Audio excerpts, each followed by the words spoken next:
살다 보면 누구에게나 어둠의 터널을 지나는 것 같은 순간이 찾아옵니다.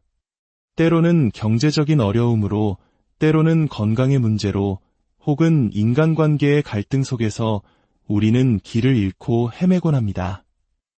이 소중한 말씀을 듣기 전에 잠시 시간을 내어 이 은혜로운 이야기가 더 많은 분들에게 닿을 수 있도록 도와주시면 감사하겠습니다. 여러분의 작은 관심이 누군가에게는 큰 위로와 희망이 될 수 있습니다. 주님의 평안이 여러분과 함께 하시기를 기도합니다. 지금 당신이 어떤 상황에 처해 있든 한 가지 분명한 사실이 있습니다.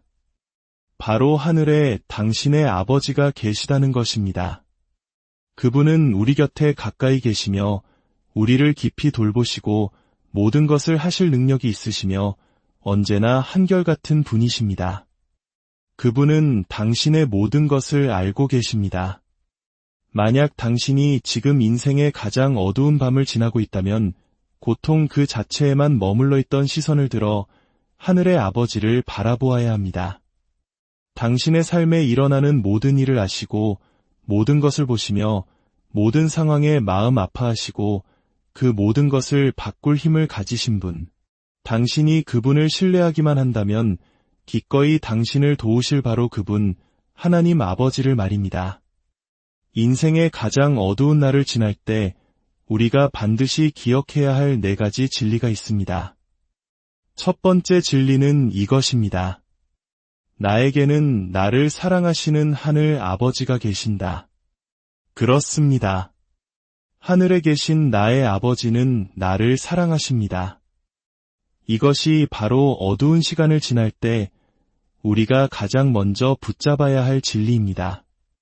예수님께서 우리에게 기도를 가르쳐 주실 때 이렇게 시작하라고 하셨습니다.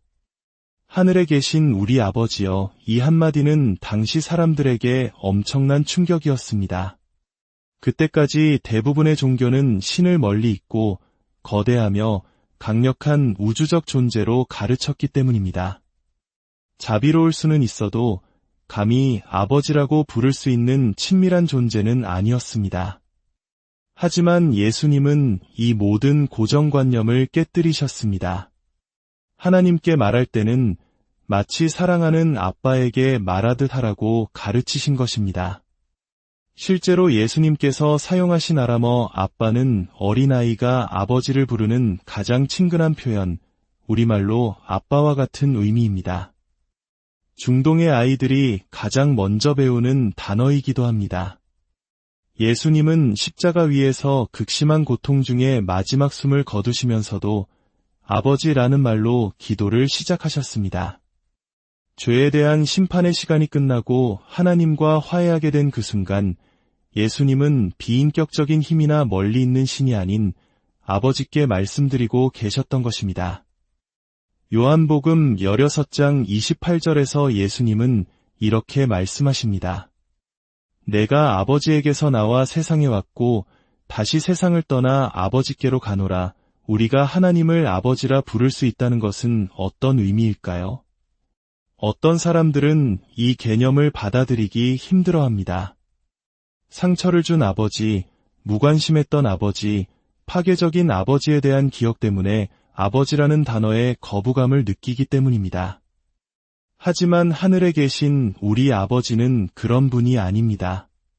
성경은 하나님이 우리를 돌보시는 아버지, 언제나 한결같으신 아버지, 우리 곁에 가까이 계시는 아버지, 그리고 모든 것을 하실 수 있는 전능하신 아버지라고 증언합니다.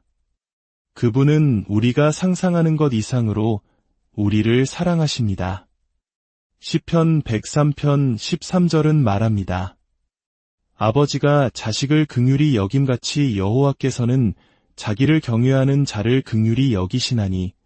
놀라운 사실 하나를 알려드릴까요? 하나님은 당신이 당신 자신을 사랑하는 것보다 당신을 더 사랑하십니다. 왜냐하면 하나님은 사랑 그 자체이시기 때문입니다. 세상의 모든 사랑은 그분에게서 비롯되었습니다. 지금 당신이 어떤 어려움에 처해 있든 이 사실을 기억하십시오. 나에게는 나를 사랑하시는 하늘 아버지가 계신다. 두 번째로 기억해야 할 진리는 이것입니다. 나의 아버지는 신뢰할 수 있는 분이다. 하늘에 계신 나의 아버지, 하나님은 온전히 신뢰할 수 있는 분입니다. 예수님은 십자가 위에서 이렇게 기도하셨습니다. 아버지, 내 영혼을 아버지 손에 부탁하나이다. 이것은 온전한 신뢰의 고백입니다. 인생을 살면서 우리가 내려야 할 가장 중요한 결정 중 하나는 누구를 신뢰할 것인가? 입니다. 당신의 인생을, 당신의 모든 것을 누구에게 맡기시겠습니까? 저는 모든 것을 아시고 언제나 당신의 유익을 최우선으로 생각하시며 때로는 아프게 들릴지라도 항상 진실만을 말씀하시는 분께 당신의 신뢰를 두라고 권하고 싶습니다. 그분은 바로 완전하신 하나님이십니다. 지금 어둠 속에서 방향을 잃고 헤매고 있을지라도 이렇게 고백해 보십시오. 아버지, 제 삶을 주님께 맡깁니다. 앞으로 며칠, 몇 달 뒤에 제가 어떻게 될지 알 수 없지만 저의 영혼을 아버지의 손에 온전히 맡깁니다. 시편 33편 4절은 말합니다. 여호와의 말씀은 정직하며 그가 행하시는 일은 다 진실하시도다. 우리는 이 말을 그 어떤 사람에게도 적용할 수 없습니다. 인간은 누구나 실수하고 넘어지는 연약한 존재이기 때문입니다. 그러나 하나님은 온전히 믿을 수 있습니다. 하나님께서 말씀하셨다면 그것으로 충분합니다. 내가 그것을 믿든 믿지 않든 진리는 변하지 않기 때문입니다. 진리는 나의 믿음이나 감정에 따라 바뀌는 것이 아닙니다. 예수님께서 내 영혼을 부탁하나이다 라고 하셨을 때 헬라어 원어는 맡기다, 예금하다라는 뜻을 가집니다. 은행의 안전금고에 기중품을 보관하는 행위를 묘사할 때 쓰이는 단어입니다. 안전금고는 잠겨 있고 안전하며 누구도 함부로 열 수 없습니다. 우리의 삶을 하나님의 안전금고에 예금하는 것이 바로 맡기는 것입니다. 당신의 삶의 좋은 부분, 나쁜 부분, 아름다운 부분, 추한 부분 그 모든 것을 하나님의 안전금고에 맡기는 것입니다. 내가 하나님께 드리는 것은 무엇이든 그분께서 책임지고 돌보신다는 것을 신뢰할 수 있습니다. 그렇다면 지금 당신이 하늘 아버지께 맡겨야 할 것은 무엇입니까? 힌트를 드리자면 당신이 걱정하고 있는 모든 것입니다. 건강이 걱정되십니까? 그것을 아버지께 맡기십시오. 미래가, 결혼이, 자녀가, 직장이 걱정되십니까? 그 모든 것을 아버지께 맡기십시오. 걱정은 하나님이 계시지 않는 것처럼 행동하는 실천적 무신론과 같습니다. 걱정이라는 경고등이 켜질 때마다 우리는 하나님을 신뢰하기를 멈췄다는 사실을 깨달아야 합니다. 가장 고통스러울 때 하나님을 신뢰하기란 물론 어렵습니다. 예수님께서도 십자가 위에서 가장 극심한 고통 중에 내 영혼을 아버지께 맡깁니다. 라고 고백하셨습니다. 바로 그때가 신뢰가 가장 필요한 순간이기 때문입니다. 사도 바울도 이것을 알았습니다. 그는 감옥에서 고난받으며 이렇게 고백했습니다. 나는 내가 믿는 자를 내가 알고 또한 내가 그에게 의탁한 것을 그날까지 그가 능히 지키실 줄을 확신함이라. 어떤 사람들은 예수님을 따르고 싶지만 자신의 믿음이 연약해서 결국 넘어질까 봐 두려워합니다. 하지만 놀라운 비밀이 있습니다. 당신의 구원을 지키는 것은 당신의 노력이 아닙니다. 당신의 삶을 안전금고에 넣고 열쇠를 잠그시는 분은 바로 하나님이십니다. 당신을 천국에 이르기까지 안전하게 지키시는 것은 하나님의 일입니다. 당신은 그저 믿고 맡기기만 하면 됩니다. 우리가 하나님의 손을 놓으려고 할 때가 있을지라도 사랑의 아버지는 결코 우리의 손을 놓지 않으십니다. 당신이 한번 그리스도를 영접하고 당신의 손을 그분의 손에 얹으면 그분은 당신을 굳게 붙드십니다. 세 번째 진리는 이것입니다. 나의 아버지는 내가 볼 수 없는 것들을 돌보고 계신다. 우리는 눈에 보이는 물질적인 세계만을 봅니다. 하지만 세상에는 보이지 않는 수많은 일들이 일어나고 있습니다. 보이지 않는다고 해서 실제하지 않는 것은 아닙니다. 그리고 하나님은 당신이 볼 수 없는 영역의 일들을 돌보고 계십니다. 어둠 속에 있을 때 우리는 해결책을 볼 수 없습니다. 그러나 우리가 기다리는 동안 하나님은 일하고 계십니다. 그래서 우리는 신뢰해야 합니다. 예수님께서 내 영혼을 맡긴다고 하셨을 때 이는 우리가 육체 이상의 존재임을 의미합니다. 우리에게는 영혼이 있습니다. 성경은 이 땅에서 우리의 영혼을 두고 보이지 않는 영적 전쟁이 벌어지고 있다고 말합니다. 욥은 이렇게 고백했습니다. 그가 왼쪽에서 일하시나 내가 만날 수 없고 그가 오른쪽으로 돌이키시나 배울 수 없구나. 그러나 내가 가는 길을 그가 아시나니 그가 나를 단련하신 후에는 내가 순금같이 되어 나오리라. 지금 당신이 처한 어두운 상황은 시험일 수 있습니다. 비록 당신의 눈에 하나님이 보이지 않더라도 그분은 당신을 보고 계십니다. 하나님은 당신이 볼 수 없는 것을 보실 수 있습니다. 당신은 그분이 당신을 사랑하시고 신뢰할 만하며 당신이 보지 못하는 것들을 돌보고 계심을 믿을 수 있습니다. 사도 바울도 말합니다. 우리가 잠시 받는 환난에 경한 것이 지극히 크고 영원한 영광에 중한 것을 우리에게 이루게 함이니 우리가 주목하는 것은 보이는 것이 아니요 보이지 않는 것이니 보이는 것은 잠깐이요 보이지 않는 것은 영원함이라. 지금 겪는 고난보다 더 위대한 하나님의 목적에 시선을 고정하십시오. 그것이 바로 아버지, 제 자신을 아버지의 손에 맡깁니다. 라는 고백의 의미입니다. 마지막으로 네 번째 진리입니다.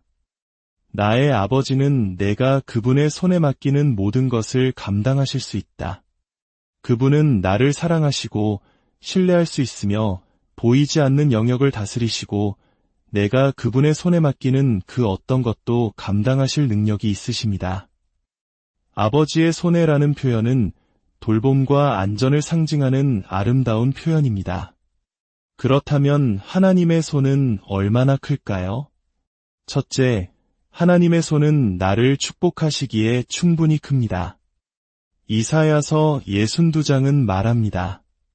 너는 또 여호와의 손의 아름다운 관, 내 하나님의 손의 왕관이 될 것이라. 둘째, 하나님의 손은 나를 영원히 안전하게 지키시기에 충분히 강합니다. 요한복음 10장에서 예수님은 말씀하십니다. 내가 그들에게 영생을 주노니 영원히 멸망하지 아니할 것이요 또 그들을 내 손에서 빼앗을 자가 없느니라.